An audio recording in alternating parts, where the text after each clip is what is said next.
ci turu monsieur Soumaré nekk économiste et formateur en douane monsieur Soumaré ñu nuyuwaat la bu baax a baax. amee ma fay la Marie-Jeanne di rafetlu également invitation bi.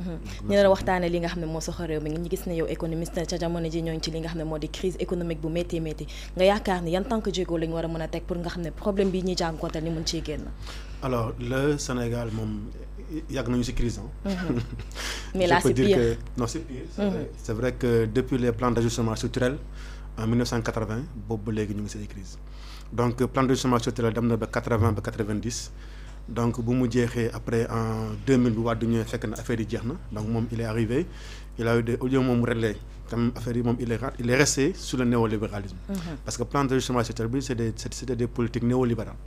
Donc Wade moom déjà c'est un libéral mu ñëw continuer donc le kii maintenant avec ce nouveau régime c'est vrai que on a dañuy traverser ay moments entre 2021 ba 2024.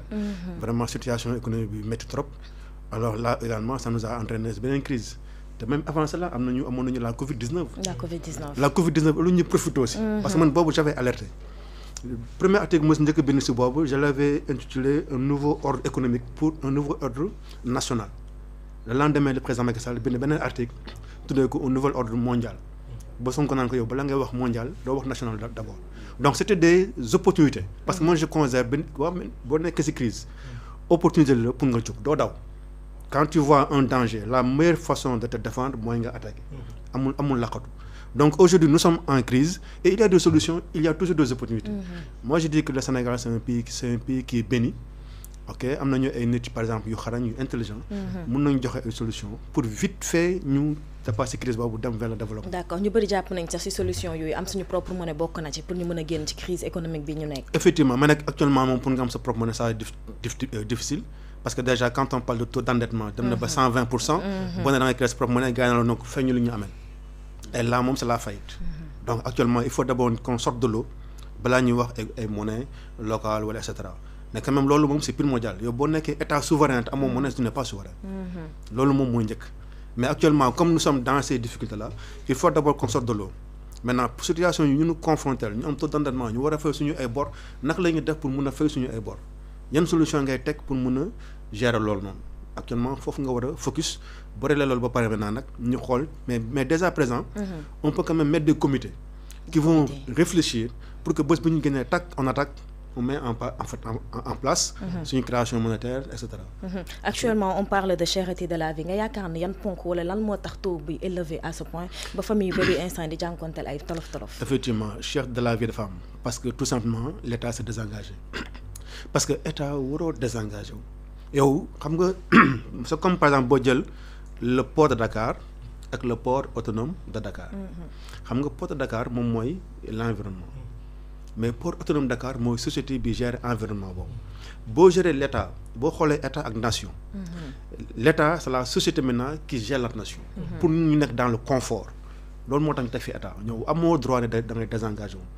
Maintenant booy xool avant mënoon nga am benn revenu de 300 000 francs sa nourriture sa lépp da ngay dem da ngay am épargne. Mais lan moo taxoon parce que l'État dafa amoon mainmise sur l'eau. yaa SONES yow yaa ko moom nga am mainmise sur l'électricité si yaa la Sénélec yaa ko moom nga am ay école publique là également yow yaa ko moom de ce fait yow boo amee doom di nga ko dugal école doo fay dara ndox bi ça coûtait pas cher da nga toog à la fin du mois nga xool facture bi ay 800 la ay 1500 l'électricité nga xool 2 mois nga fay ça coûtait pas cher donc l'État avait une mainmise par rapport à ça. Lan moo andi hausse boobu noonu soudainement.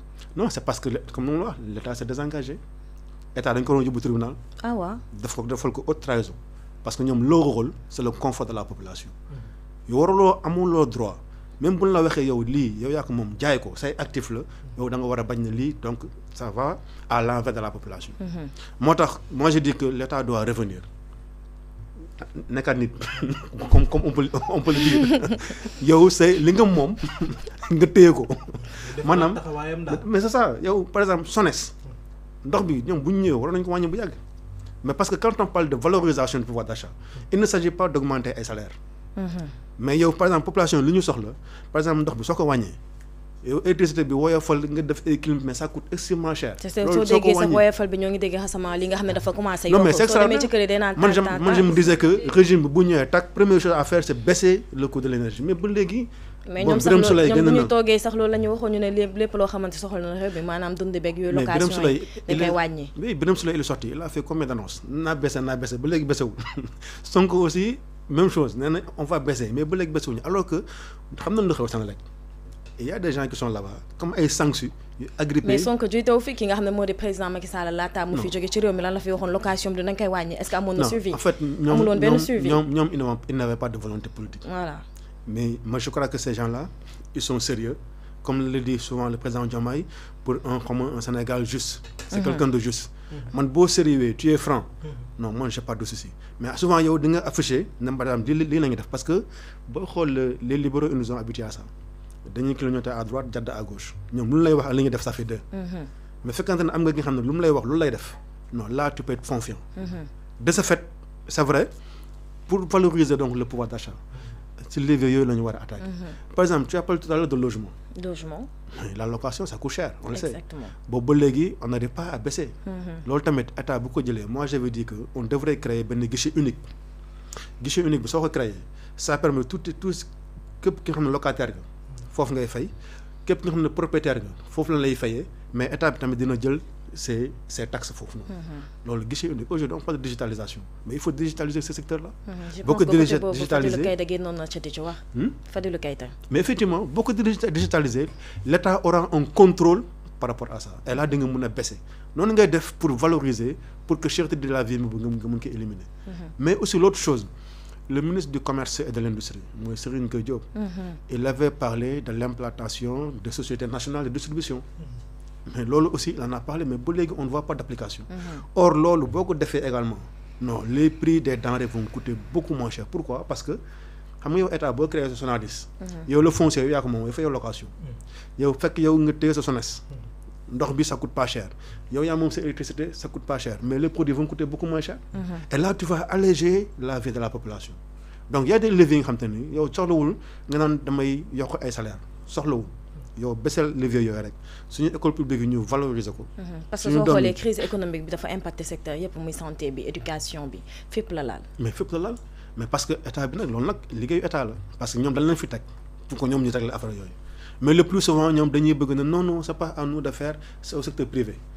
ñun amuñu secteur privé bu am doole. ci côté logement bi toujours est-ce que gisoo ne li nga xam ne mooy logement sociaux yu ñu doon woote tey lañ ko war a gën a dëggal ngir jàppale ñi nga xam ne moo di population parce que du ñëpp ñoo mën a louer quand même. ah mais non loolu moo njëkk avant bi ñuy am état parce que dëgg naa sax ñu naan depuis 1960 amuñu modèle économique c'est pas vrai. on avait bel et bien un bon modèle un excellent modèle. modèle bi lan moo ko yàq rek mooy plan d'ajustement structurel yi. ban modèle la ñu amoon. modèle bi mooy substitution des importations Sonko l'a dit parce que la fois passée dégg naa ko mu naan ñu suñu modèle économique mooy substitution des importations lan mooy substitution des importations nga xool ne par exemple man damay importer dafa du riz man damay importer parce que on a beaucoup de bébés damay importer ay couches. yow couche sax mënoo ko defar substitution des importations mooy ko désormais couches yi fii lañ ko defaree. te loolu boo ko defaree tu vas créer des champions nationaux. booy xool dans le domaine de l'éducation nationale. yow boo nekkee étudiant élève tu as besoin de cahiers tu as besoin de bic mais tous ces produits là on les importe. Qu'est-ce qui t'empêche de les fabriquer ça fait chez toi mais loolu mooy ce sont des importations mais loolu quand tu le fais mais tu crées des milliers d'emplois tu crées des champions nationaux tu crées des milliardaires. te loolu aussi la douane a un rôle à jouer souvent état bi dañuy fàtte douane. te douane. moom rek mën na la defal le plein d'emploi. naka la koy defee. alors boo substitution des importations par exemple xam nga ñun dañuy former da ngay nekk un douanier tu fais 20 ans 25 ans sur les bancs nga def concours bi nga passé tu deviens un douanier après qu'est-ce qu'on fait on t'envoie au port pour faire quoi pour dédouaner du riz. dédouaner ay oignons ay pommes de terre affaire yu ñax fa yooyu non attends quand tu fais 20 ans 25 ans sur les bancs tu deviens un douanier tu es une tête parce que c'est les meilleurs qui sont là-bas. ces gens-là parce que boo demee Europe dafa amoon plan Marshall.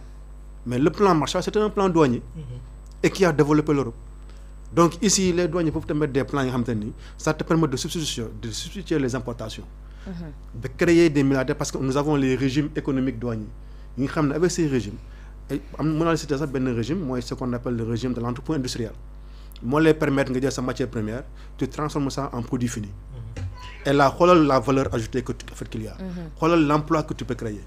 Tu prends une autre société, tout à l'heure on a parlé de la Casamance, j'ai dit que le Premier ministre Sonko avait dit que dañuy créer 2 industries de compagnies sucrières.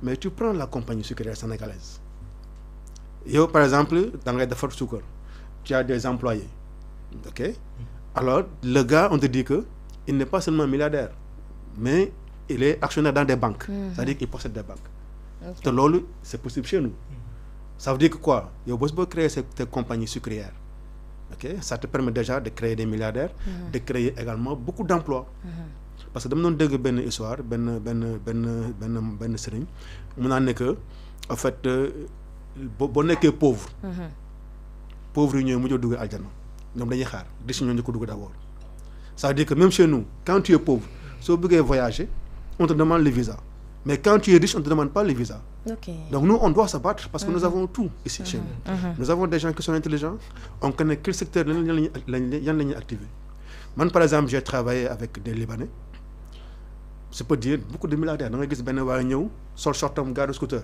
tegal ay tas de dossiers nga calculer les droits de douane les frais tout ça c'est des centaines de millions nga ne mais waa ji mooy kan ñu la mais kii c'est un multimilliardaire nga ne ko ah bon comment il a fait ñu la amoon na boutique fii Sandaga léegi il est dans l'industrie il transforme la matière première en produit fini keneen ñëwaat même bokk seen métier il était passé au bureau ñëw ñu ne mu romb ko ñu ne ma mais yow xamoo kii mu ne ko non ñu ne ma kii mooy bokk seen métier il importe du riz donc là tu vois des gens même qui ont abandonné la médecine qui ont abandonné la pharmacie pour se retrouver dans les affaires mais loolu boo ko gisee c'est des opportunités yow la ngay def da nga dëpp affaire rek lépp lu xam ne ay étrangers ñu koy def ça marche tout cela tu fais pareil nga xam ne que yow kii compagnie sucrière bi créé na ko il a des milliards il a des banques tu crées une compagnie sucrière à côté mais loolu boo koy def non ce doom yëpp dina liggéey au contraire tu vas même importer des gens qui vont venir travailler dans ce pays là et c'est possible donc les idées sont là les actions pour lever tout cela également sont là gars ils ont un excellent projet. Il faut des stratégies maintenant pour maintenant activer ces leviers là et puis on est parti. D'accord. Ange-Marie Sambou.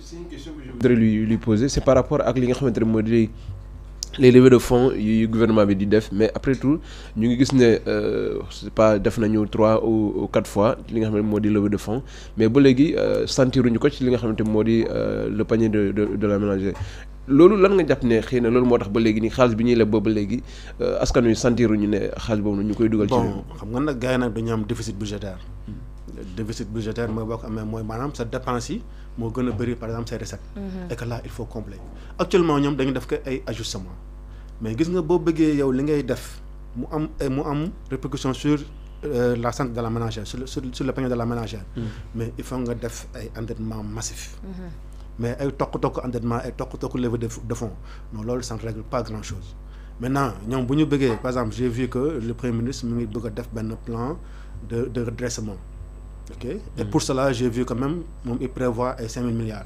mais moi je dis que non seulement war na def plan de redressement mais aussi war nañu am plan de relance ñooñu mun nañu ànd et là il faut un budget conséquent parce que endettement bonul lu bon mooy nga def fi nga xam ne nii c'est pas productif mais soo ko defee dans des secteurs yoo xam ne c'est productif par exemple nga bëgg a def comme par exemple le port nga ne attends il faut mu am benn chemin de fer parce que camions yi bi ñu ñëwee marchandise yi ñu ay tokk marchandise la mais quand tu fais un chemin de fer là c'est productif vite fait ça te part mu demal la Mali yóbbu le conteneur et cetera ok mais maintenant nag soo bëggee li ngay def mu am accès si panier de la ménagère mooy par exemple lu ma wax léegi par rapport ak cher de la vie mais yooyu yeneen levier ngay activer yeneen levier yooyu mooy nga xool ces secteurs ay SONES ay Senelec yooyu noonu ay essence yooyu noonu nga baissé ko là tu peux là ménager bi dina ko sentir ay logement ménager bi dina ko sentir mais ñi kii c'est pour boucler fay ay salaires ay dépenses et cetera tout simplement loolu moo tax population mënu ko sentir. D'accord. Pape Gueye Tall.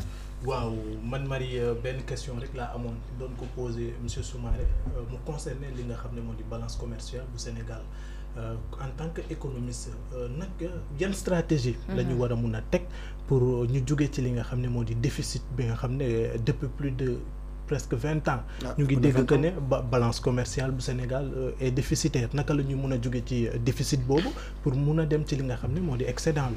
Ah mais très bien, ça c'est une très bonne question. Ça veut dire que même agent cette question également c'est une bonne question.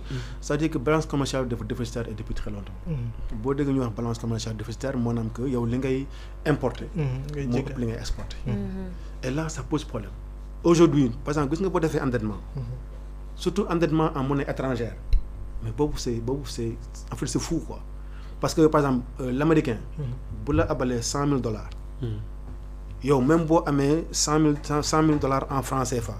boo ko joxee du ko jël moom $100,000 nga koy fay. parce que $100,000 la la abal $100,000 nga koy fay. mais fan nga jëlee $100,000 te yow fabriqué ko dollar.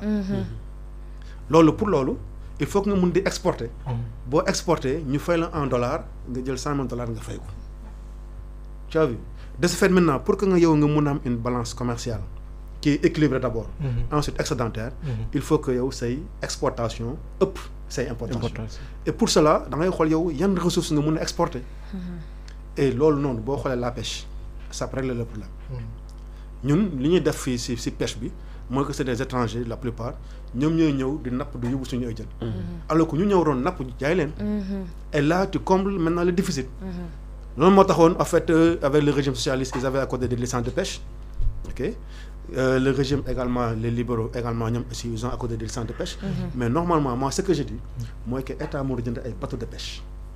ba pare travailler avec les pêcheurs c'est-à-dire le secteur privé. de ce fait ñu créer usine de transformation parce que on en avait en pagaille ah su boo demee ay Yara. il y avait plein d'usines de transformation du poisson. boo ko transformé nga emballé. nga exporté tu as des devises. mais également nous avons l'ensemble du secteur primaire. secteur primaire boo ko jëlee tu as l'agriculture tu as l'élevage. ok tu as même les fruits qu'on peut avoir en Casamance. nga jël le fruit te transformer en jus de fruits. mais loolu mais c'est extraordinaire là tu combles le gap. mais stratégie la ñu war a xalaat. et là vite fait tu vas avoir une balance commerciale excédentaire comme ni nga ko waxee. d'accord Aïssatou Mané. monsieur Soumaré est-ce que mën nañoo xaarante à ce que ñu génn ci 4e sous-sol boobu d'autant plus que président bi bu mu ñëwee ak premier ministre bi dañoo ne woon ay daggkati juuti la ñu am ci kaw état bi donc est-ce que mën nañoo jàpp ni ak ñaar ñooñu muy président bi ak premier ministre bi Sénégal mën na waxu autosuffisance alimentaire wax indépendance ci yu bëri ci secteur yu bëri. ah mais merci Aïssatou moom léegi tamit économiste la ok donc gis nga bu ñuy wax 4e sous-sol. man dama nekk nga xam te ne nii on est toujours optimiste. man au contraire lu mu gën a métti sax man damay kontaan quoi parce que mën naa ne solution am na. ok parce que nit waruloo yaafus donc yow bu fekkee am nga détermination am nga sérieux. donc yow bépp problème bu taxaw sa kanam rek war nga ko faxas avancer. donc c'est vrai que on a pris le pays au 4e sous-sol mais quand même il y a pas péril en la demeure. des pays ont vécu pire. et pourtant génn nañ ci. boo demee en France ñoom dañu jóge ci 2e guerre mondiale c'était un pays détruit. infrastructure lépp la ñu bousillé donc il fallait reconstruire. qu'est-ce qu'ils ont fait ils ont pris un plan on l'a appelé le plan Monnet pas Monnet xaalis quoi. Monnet c'est M-O-2-N-E-T. il s'appelle Jean Monnet moom moo teg plan appuyé wu sur 6 leviers ok. def ay stratégie développer la France moo tax aujourd'hui on a parlé de 30 glorieuses en France. ok ba nga xool France développer infrastructures yi aéroports yi mais loolu état mu nekkoon au cœur mu nekkoon au centre. moo tax man je dis que l'état doit prendre ses responsabilités et être au cœur du développement l'état yooyu yaa war a mën a xëcc ses secteurs privés parce que nous comme j'ai dit tout à l'heure on a un secteur privé faible mais l'état peut les tirer et les renforcer. ok donc am nekk nañu 4e sous-sol mais bu ñu defee plan yu war. ñu xool yan endroit stratégique la ñuy appuyer. comme le port bokk na ci. le port de Dakar. il faut que ñu activer ko. le port de Ndayane il faut que mu gaaw mais aussi les ports secondaires parce que amoon nañu ay port Kaolack am nañu fi ay. à Ziguinchor. mais port yëpp ñu développe ñu activer le port de Léopold fii l'aéroport Léopold Sédar Senghor non foog dafa war a jógaat ñu am 2 aéroports. donc loolu noonu gis nga boo ko tegee comme stratégie. tu demandes benn investissement massif. endettement bu fort comme le plan Marshall. mais là tu développes le pays ñu nekkaat encore sur les 30 glorieuses comme tout le monde. donc loolu la quoi. d'accord gisoo ni tam li nga xam ne moo di entrepreneuriat bi bokk na ci luy booster économie bi. bon entrepreneuriat baax na xam nga nag le plus souvent gars yi dañuy wax entrepreneuriat parce que ñoom dañuy suivre mode quoi effet mode. gis nga boo demee en France entrepreneuriat bi ça représente 5%. donc ici nag ñu bëgg a jël jeunes yëpp dugg leen ay entrepreneuriat parce que en fait c'est un désengagement en fait c'est une fuite de responsabilité entrepreneuriat baax na mais du ñëpp ñu war a entreprendre on da ngay tabax de grandes industries comme li ñuy wax industrie de transformation gis nga boo ko tabaxee nit yi dina mën a dugg secteur privé ñëw comme je prends l'exemple de la Sonacos xam nga Sonacos c'est une société nationale mais ñaata secteur privé ñooy travailler avec la Sonacos donc yow l'État c'est cette vision là que tu dois avoir nga xool ay anacarde ana carte bi mais il faut aider ces gens là loolu leen bàyyi ku ne nekk sa ruq yore sa pot di defar non état du met les grands moyens gars yi ñëw c'est comme par exemple bu ñu waxee infrastructure yow boo defaree benn autoroute à péage accès bi gaaw nit yi mën dem vite fait nga dem Touba vite fait nga def benn pont de Foundiougne vite fait nga def benn pont bi relier Casamance et cetera mais loolu état yi bés boo defee yooyu mais ça facilite le déplacement comme ça yow lépp li nga bëgg maintenant comme développement endogène tout ça dafay ñëw et même économie endogène xam nga économie endogène boo demee par exemple dans l'armée da ngay dem nga gis ñëpp sol tenue mais ku si nekk am nga sa liggéey ñii c'est des chauffeurs ñii c'est des cuisiniers spécialité ku nekk am nga sa spécialité donc quand on dit économie endogène également il faut endogéniser l'économie boo ñëwee même dans l'éducation nationale nga dem dans le supérieur à l'université par exemple mais lan moo tax nga am COUD nga am les étudiants chaque mois nga fa leen bourse mais liggéey yi ñuy def au niveau du COUD mais étudiants yi war nañ ko mun def comme ça non seulement da nga am sa bourse mais également boo liggéeyee si COUD bi ok soit da nga def plonge comme en France xam nga en France da nga mun def plonge nga mun a allier travail étude mais noonu lañu def pour endogéniser l'économie comme ça étudiants yi seen bopp dinañ jàng bu ñu paree kii dem fobeere chambre kii dem si restaurant yi pour servir à la fin du mois nga am sa bourse am sa paiement fële mais noonu la ñuy wax économie endogène donc il faut aussi penser chaque secteur de l'économie nga jëm ko endogéniser. mais monsieur Soumaré aussi bëggoon naa amat beneen question rek Marie bu doonee temps bi dinañu ko may voilà bëggoon naa daal mu wax ñu ban lecture nga am ci première orientation économique yi nga xam ne moom la le président Bassirou Diomaye Diakhar Faye ak premier ministre am di avancer nii. bon je veux dire que pour le moment